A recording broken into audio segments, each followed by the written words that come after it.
பாருங்க. எப்பா எப்படியாச்சும் வாங்கலாம்ப்பா, மணிக்கணக்காக உட்காந்து அரைக்க தேவையில்லைல்ல.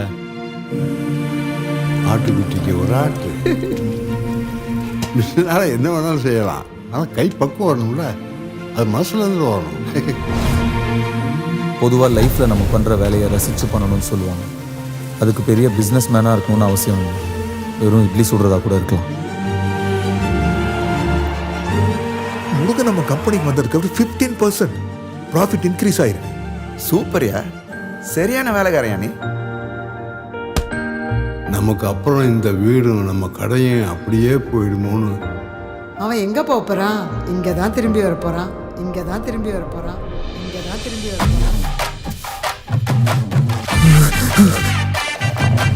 தள்ளிக்கங்க. ஏப்பா முருகா, அந்த பொண்ணு கயல் யாரு? கும்பிட்டு வேலை செய்து ஒக்காளி கொமட்டில் குத்தினானா?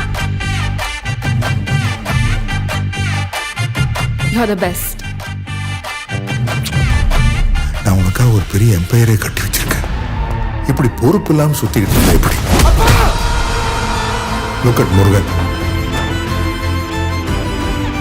பெரிய மிஷிலின் ஸ்டார் ரெஸ்டாரண்ட், ஒரு டப்பா குடிசைக்கு.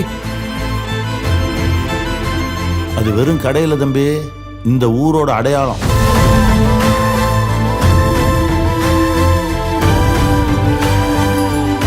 அந்த இட்லி கடை எங்க ஊருக்கே பெரிய சென்டிமெண்ட் சார்.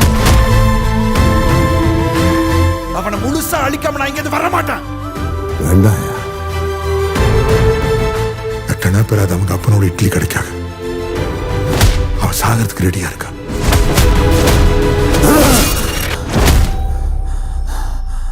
ஆத்தி, இட்லி சுடுறதுன்னா அவ்வளோ இஷ்டமா? நான் என்னவோ இட்லி சுட தான் பிறந்த மாதிரியே எனக்குள்ள ஒரு நினைப்பு.